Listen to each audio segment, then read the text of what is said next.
name is Miguel Perez, and I play guitar. I play guitar for dannygokey right now, but I'm also a musician, basically I'm a producer, and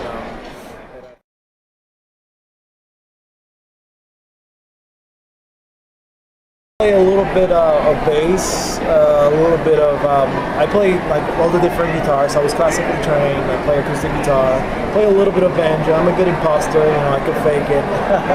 And I play enough piano to lay down ideas. I would never perform in front of people, but in the studio I can just kind of like play a little bit.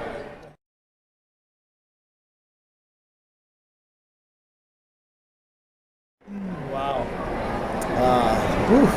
Well, that story can be really long, but I'm just gonna try to keep it short.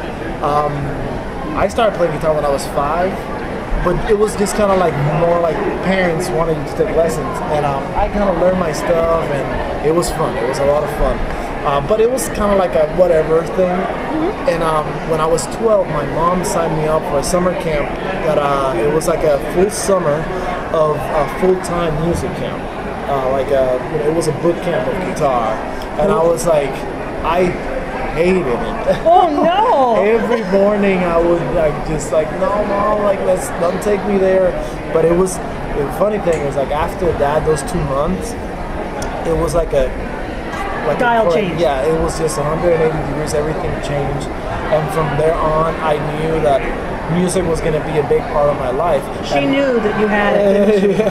Yeah, so she kept pushing me, and then she regretted it because when I was in high school, I was like, the only thing I want to do is music. She was like, but can it be your hobby? I'm like, well, no.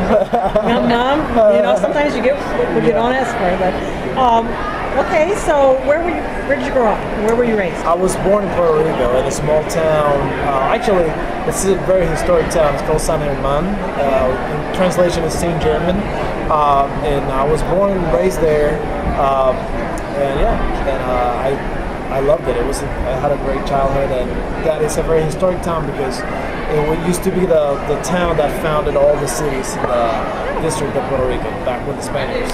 When did you come to the United States? The mainland of the United States, because Puerto Rico is a territory. Good one. No, I moved to Boston to go to college. Yeah, so that was like 2005. Did you get a college degree? Yes, I finished it. Yes, yeah. Very. Congratulations. So, what's your favorite genre of music to perform? dannygokey. I'm a smart man. No, it depends on how I feel, but I've always been called to do a lot of pop, rock, country related stuff, and now with Danny's repertoire is so expansive, so that we do a lot of funk, and I enjoy it a lot, so it's been great.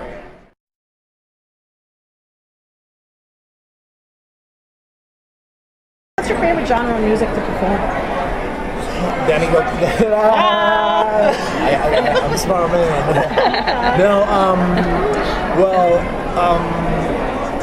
it depends on how I feel, but I've always been called to do a lot of pop, rock, country related stuff, and now with Danny's repertoire is so expansive, so that we do a lot of funk, and I enjoy it a lot, so it's been great.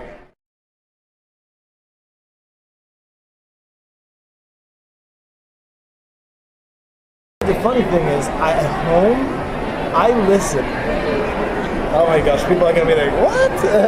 No, but at home, I actually, most of the time I listen to instrumental music, not just classical, but movie soundtracks, film scores, just because it's a way for me to reset. Because I'm always in the studio recording or performing live, which I love, or producing something, and it's always calms you down. It kind of gives you peace. It kind of makes me just kind of still have music, which is such an important part of my life, but it's something different.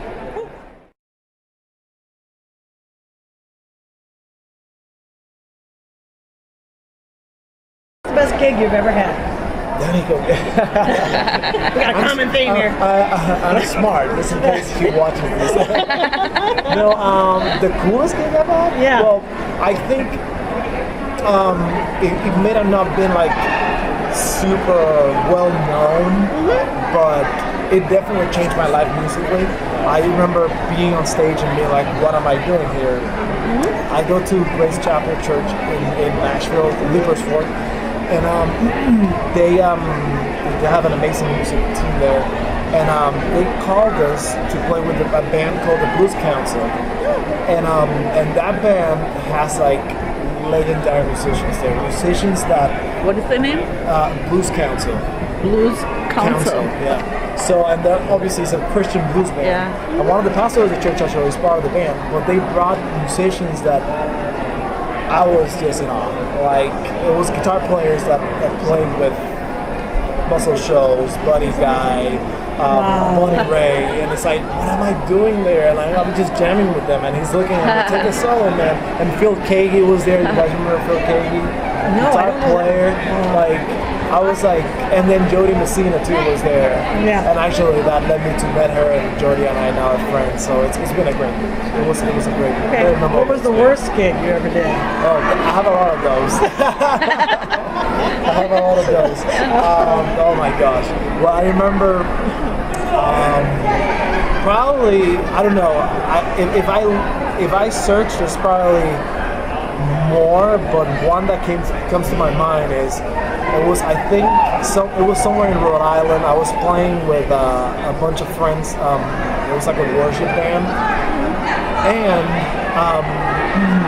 it was just like a very unorganized event, and it was just a disaster. Like they had the whole sound system plugged in to a wall outlet with an extension cord.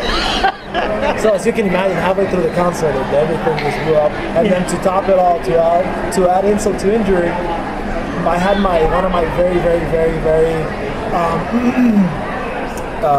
expensive guitars. I had it there. Oh no! Don't tell me it got stolen. No. A guy just from the opening band came and grabbed it as if it was like a backline for everyone, and I had it. I remember my friends telling me that, you know, I crossed the stage and started like yelling at the guys like, "Don't touch that on it."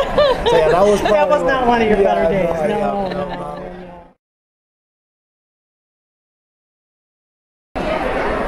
There's a few answers to that, because I can answer that as part of the band because of the groove of the band, or just as a guitar player because of the guitar parts. Sure. But all in all, I think, and then also like I always like to see the response of people. So a lot of people respond very differently too. But Name a couple. Okay, so a couple like Rise. The first time that I heard that song as a demo that Daddy showed it to us, I fell in love with that song. I mean, I told him that's a hit. And lo and behold, we just Number one this week. So I love playing that song. It's very simple musically, but it's just such a powerful song. Anthem. Yeah, absolutely. That's perfect description. And also, I think in terms of just fun, you know, better than gold.